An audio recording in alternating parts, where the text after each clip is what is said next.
Hi, team. This is George. We are into week 4. Can you believe it? I hope you've been having a fantastic journey. I've been appreciating reading all the discussions and just getting involved with everybody with their projects. So let's take a look at what we have to do this week. This week, we're going to have a discussion on college research subjects.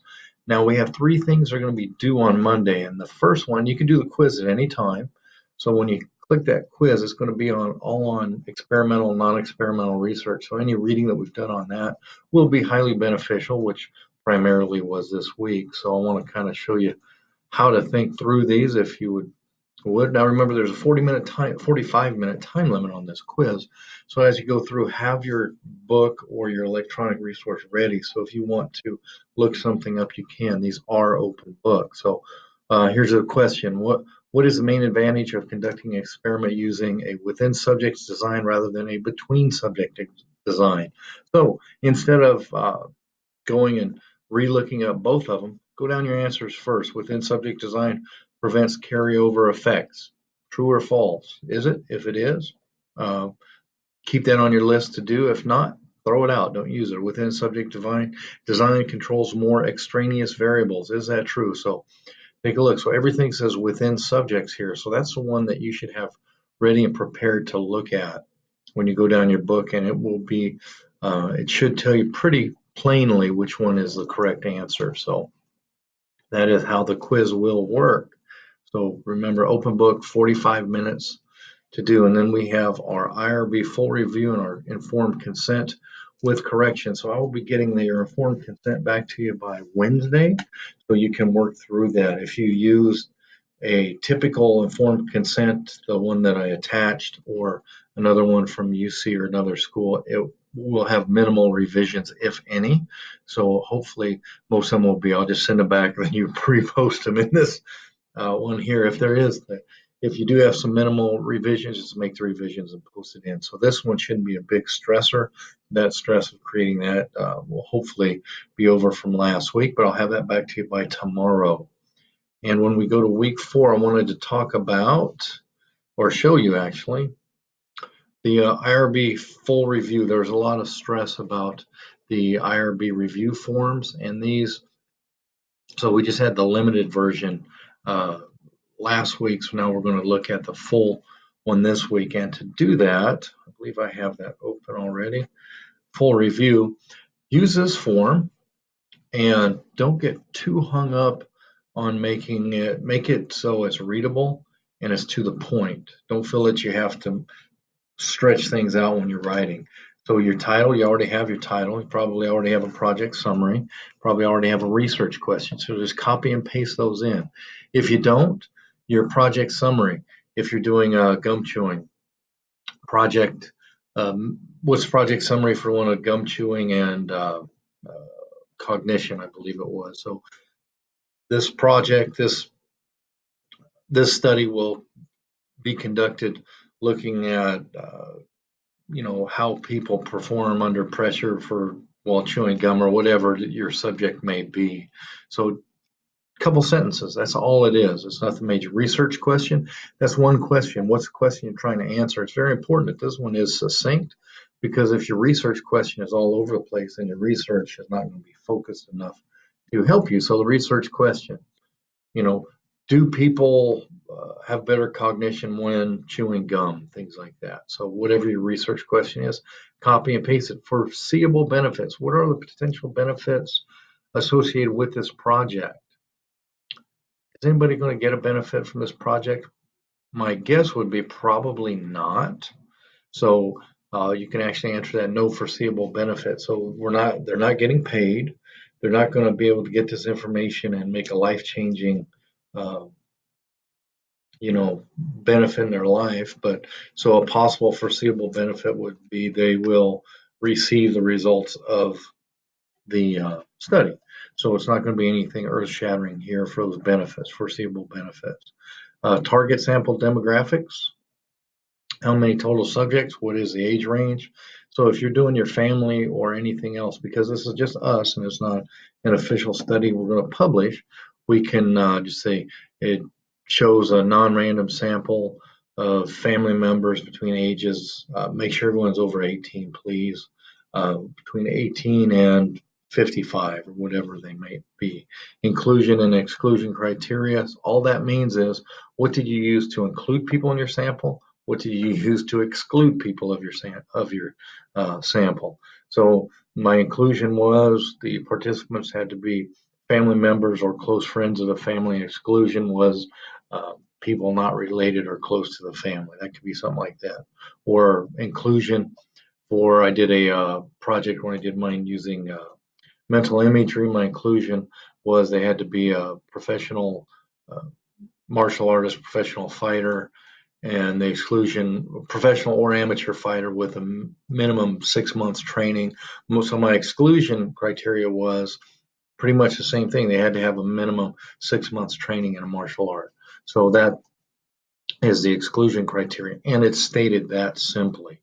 We do not have to get, we don't have to stretch this out. We don't have to make it sound very academic and high level. It's straight to the point. Be assessed during for inclusion and exclusion. So in this case, I asked. So you'll simply ask them or you'll know. So I asked participants if they were trained in martial arts for a minimum of 6 months. Their response was yes. Then I also asked a few other questions. And it's that simple. Just use conversational language, being very straight and to the point. Who will assess for inclusion and exclusion? The researcher will assess. That's you. You are going to be the one assessing for inclusion or exclusion. So that one is plain and simple. Researcher, primary researcher will assess for inclusion or exclusion.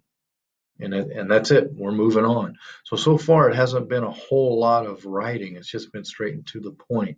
So to identify and mitigate risk human subjects, what is your source of information for recruiting potential participants? Please be attentive to threats to participants' privacy and acceptable practice.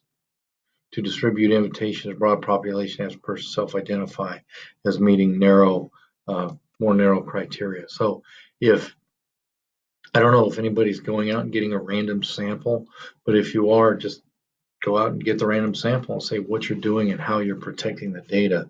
So in other words, you don't want to get personal data on somebody and not have it protected. So my thought would be you would just go and ask, because then that data is all right here and it is secure. So uh, you don't have to worry about putting it on a separate drive or making it sure it's on a secure server or anything like that. So who will make initial contact with the participants? What is the setting for the initial contact? So if it's a survey, initial contact will be made by primary researcher. The initial form of contact will be an email, and the participants will fill out a survey. So things like that. If who will make initial contact, if it's gum chewing or something that you have to be there present, then initial contact will be made within my home setting, uh, and then just explain what you did. That's all there is to it. A few sentences here as well. What is the content of your invitation to participate? So just give the script. So this is how I'm going to ask people to um, participate. So when you hear things like, what is the content of your invitation to participate? Attach the final text of verbal scripts, attach final recruitment materials and all that good stuff. Well, what's all that mean? What are you going to tell them? How are you going to ask them? That's all it is. So what is the content of your invitation to participate? I approach family members. I approach strangers. I ask them, will you participate in this study on, and then you just explain what the study is. So just a few sentences there as well. What is your professional relationship with potential participants? Obviously, if this was an actual study, you don't want to have people you may supervise being a participant for something that has nothing to do with supervisor needs. Even if you are their supervisor and that is the subject, it should be somebody that is not under your supervision, because you could see how that can be how that can manipulate the data in a moment, because we all like our jobs and things like that. Consenting process. Specific research related issues are there? There are none. So I'm picking on gum chewing, so let's talk about that. Possible risk. Swallowing gum, is there a risk to that? I don't know, probably not. Um, so minimal risk involved with everyday gum chewing. Risks are mitigated because all participants have chewed gum before, something like that. And it is that simple. Who will discuss informed consent documents with potential participants? Your name, primary researcher is your title. Does that person speak the same language as potential participants? So if you're bilingual, guess what? You get to have more potential participants. And if you're trilingual, you get even more participants. And is quadlingual a word? So you speak four languages. You open up your participant pool even that much more. Just make sure that you use their primary language. How will you train that person properly follow procedures?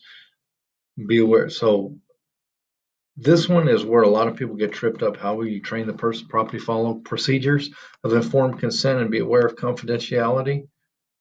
You tell them prior to. So the statement that you would put under here, prior to participating in this study, the participant was told was given informed consent, and we also discussed the process of the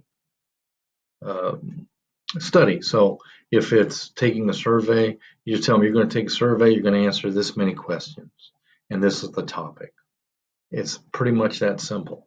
So don't feel that you have to put in a lot of extra verbiage here. Are all the members of the research team NIH certified? Well, you are, and you are the research team. So the answer to that one is yes. So congratulations on being certified for that.